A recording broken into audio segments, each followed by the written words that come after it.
भरत शत्रुघ्न की वापसी। गत रात्रि के स्वप्न और इस प्रकार दूतों के आगमन ने भरत के मन में उठने वाले अनिष्ट की आशंका को और प्रबल कर दिया। किंतु उनके बार बार पूछने पर भी दूतों ने किसी भी अशुभ समाचार के विषय में कुछ नहीं बताया। भरत तथा शत्रुघ्न ने शीघ्रता पूर्वक महाराज कैकेयी से विदा लिया और दूतों के साथ अयोध्या की ओर प्रस्थान किया। अनेक नदियों तथा दुर्गम घाटियों को पार करके भरत अयोध्या की सीमा में प्रविष्ट हुए। वहां का दृश्य देखकर वे बोले, हे दूत, अयोध्या की ये वाटिकाएं जन शून्य क्यों हैं? नगर में प्रतिदिन होने वाले प्रजाजनों का तुमुलनाद क्यों सुनाई नहीं दे रहा है? ऐसा क्यों प्रतीत हो रहा है जैसे आज अयोध्या श्रीहीन हो गई हो? क्या यहाँ किसी प्रकार की अवांछनीय घटना घटित हुई है? दूतों ने उनके इन प्रश्नों का कुछ भी उत्तर नहीं दिया। आशंकित भरत राजप्रासाद में पहुँचे। वे सबसे पहले पिता के दर्शन करने के लिए उनके भवन की ओर चले। उन्हें वहां न पाकर वे अपनी माता कैकेयी के कक्ष में पहुँचे। उन्हें देखकर मुस्कुराती हुई कैकेयी स्वर्ण के आसन से उठी। भरत ने माता का चरण स्पर्श किया। कैकेयी ने उन्हें हृदय से लगाकर आशीर्वाद दिया और अपनी माता और पिता के कुशल समाचार पूछा।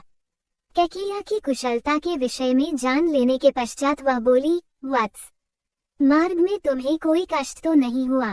उसके इस प्रश्न का कुछ भी उत्तर न देकर भरत ने पूछा, माता, मैं पिताजी के भवन से यहाँ आ रहा हूँ। वे वहाँ नहीं थे, मुझे बताइए वे कहाँ हैं? तटस्थ भाव से कैकेयी ने कहा, हे पुत्र, तुम्हारे तेजस्वी पिता स्वर्ग से धार गए। कैकेयी के मुख से इन शब्दों को सुनते ही भरत के हृदय को मर्मांतक आघात लगा। वे बिलख बिलख कर रोने लगे। फिर वे बोले, अचानक ये कैसे हो गया? हाय, मैं कितना अभागा हूँ कि अंतिम समय में उनके दर्शन भी न कर सका। धन्य है राम लक्ष्मण जिन्होंने अंतिम समय में पिताजी की शुश्रूषा की। पिताजी के बाद अब भैया राम ही मेरे आश्रय एवं पूज्य हैं। वे कहाँ हैं? माता, क्या अंतिम समय में पिताजी ने मुझे याद किया था? मेरे लिए उन्होंने क्या संदेश दिया है? भरत को सांत्वना देती हुई कैकेयी बोले, वत्स, तुम्हारे पिताजी ने तुम्हारे लिए कुछ भी संदेश नहीं दिया। 5 दिवस और 5 रात्रि तक वे हा राम, हा लक्ष्मण, हा सीता कहकर विलाप करते रहे और विलाप करते करते ही परलोक से धार गए। ये सुनकर भरत की पीड़ा और बढ़ गई और वे बोले, क्या पिताजी के अंतिम समय में भैया राम भी नहीं थे? क्या पिताजी को उनके वियोग में प्राण त्यागने पड़े? वे कहाँ चले गए थे? कैकेयी ने मुस्कुराते हुए कहा, तुम्हारा बड़ा भाई राम तो लक्ष्मण और सीता के साथ वकल पहनकर वन को चला गया है। मैं तुम्हें पूरी बात से अवगत कराती हूँ। तुम्हारे पिता ने राम के अभिषेक का निश्चय किया था। राम के अभिषेक की बात सुनकर मैंने महाराज से 2 वर मांग लिए। प्रथम वर से तुम्हारे लिए अयोध्या का राज्य मांगा और द्वितीय वर से राम के लिए 14 वर्ष का वनवास। राम के साथ सीता और लक्ष्मण भी स्वयं अपनी इच्छा से चले गए। उनके चले जाने पर तुम्हारे पिता विलाप करते करते मृत्यु को प्राप्त हो गए। अब ये राज्य अब तुम्हारा है, अतः शोक को त्याग दो और निष्कंटक राज्य करो। तुम्हारे विरुद्ध विद्रोह करने वाला अब इस नगर में कोई भी नहीं रह गया है। मैंने पूरी व्यवस्था कर रखी है। तुम गुरु वशिष्ठ और मंत्रियों को बुलाओ और अपना राज्य तिलक करवाओ।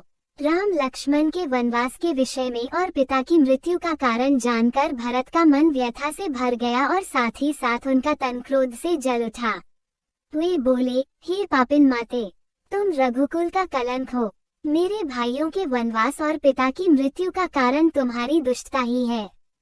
तुम रघुकुल का नाश करने वाली नागिन हो। हे जड़बुद्धि, तुमने राम को वन क्यों भेजा? मुझे तो प्रतीत होता है कि पिताजी की भांति माता कौशल्या और माता सुमित्रा भी पति और पुत्र वियोग में अपने प्राण त्याग देंगी। राम भैया तो तुम्हारा मुझसे भी अधिक सम्मान करते थे।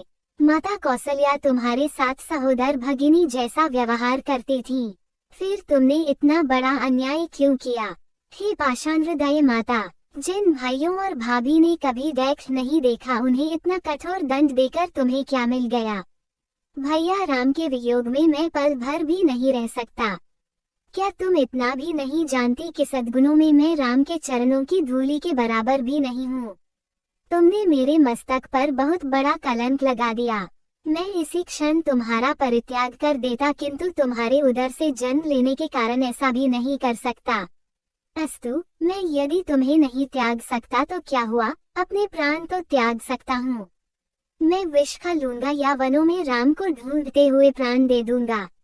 ये तुमने कैसे भुला दिया कि इक्ष्वाकु कुल में सदा से ज्येष्ठ पुत्र ही राज्य करता आया है।